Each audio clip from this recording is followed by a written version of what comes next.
আসসালামু আলাইকুম রহমতুল্লাহ। প্রিয় দর্শক, আপনাদের সবাইকে অনেক অনেক মোবারকবাদ। আজকে একটা চমৎকার গল্প শোনাতে চাই। রাসূল সাল্লাল্লাহু আলাইহি ওয়াসাল্লাম তখনও নবুয়তপ্রাপ্ত হননি। এর মধ্যে একটা ঘটনা ঘটল। পবিত্র কাবায় এর আগে একবার আগুন লেগেছিল, যে কারণে ঘরটা নড়বড়ে হয়ে গেছে, খসে পড়ছে। সবাই মিলে সিদ্ধান্ত গ্রহণ করেছিল যে আমরা কাবা ঘরটাকে পুনর্নির্মাণ করব।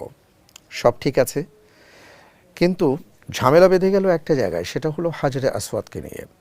সবাই জানে হাজরে আসওয়াদ এটা জান্নাত থেকে আসা একটা পাথর, এটা যে ধরবে সেই হবে সম্মানিত। এখন কে ধরবে, কে সম্মানিত হবে, কোন গোত্র সম্মানিত, এটা নিয়ে তাদের মধ্যে একটা বিশাল ঝামেলা তৈরি হয়ে গেল। বলতে পারেন যুদ্ধ বাধা বাধা অবস্থা। এমতো অবস্থায় সবাই মিলে একটা সিদ্ধান্তে উপনীত হলো যে আগামীকাল সবার আগে মসজিদে হারামে যে প্রবেশ করবে আমরা তার রায় মেনে নিব, সে যে সিদ্ধান্ত প্রদান করবে।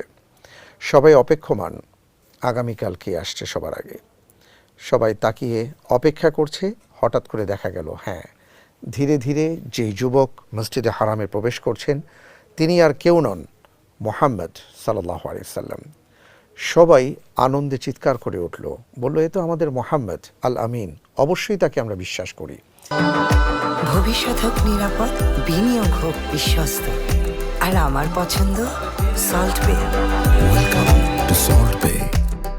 সবাই গিয়ে তাকে বলল যে আমরা আসলে এই ঝামেলার মধ্যে পড়ে গেছি, তুমি একটা মীমাংসা করে দাও। নবী মুহাম্মদ সাল্লাল্লাহু আলাইহি সাল্লাম তিনি অসাধারণ প্রজ্ঞার অধিকারী। তিনি বললেন, ঠিক আছে, আমি ফয়সালা দিচ্ছি। ফয়সালাটা হলো যে আমি একটা চাদর রাখবো, সেই চাদরে হাজরে আসওয়াদটা ধরে আমি মাঝখানে রাখবো। চাদরের চার কোণ থেকে প্রত্যেকটা কোণে প্রত্যেকটা গোত্রের যারা আছেন নেতৃবৃন্দ তারা ধরবেন, আমরা এটা ধরে নিয়ে যাব। আবার যখন কাবাঘর নির্মাণ শেষ হবে তখন আবার ঠিক একইভাবে ধরে আমরা কাবাঘরের সামনে আসব, আমি পাথরটা ধরে পুনঃস্থাপন করে দিব। সবাই বেশ আনন্দিত, সবাই খুশি, এবং সেইভাবেই এই কাজটা হয়েছিল এবং একটা বিশাল যুদ্ধের অবস্থা থেকে এই জাতি রক্ষা পেয়েছিল। পাশাপাশি আরও একটা গুরুত্বপূর্ণ বিষয় ছিল, সেটা হলো আল্লাহ রব্বুল আলামিন এই কাজটির মাধ্যমে নবী মুহাম্মদ সাল্লাল্লাহু আলাইহি ওয়াসাল্লামকে সম্মানিত করেছিলেন।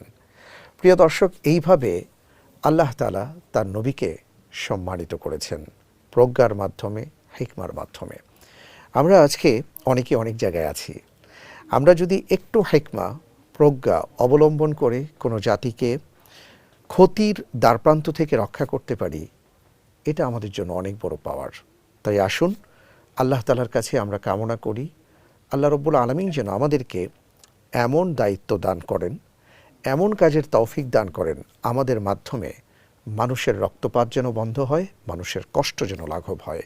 আল্লাহুম্মা আমিন। সবাইকে ধন্যবাদ।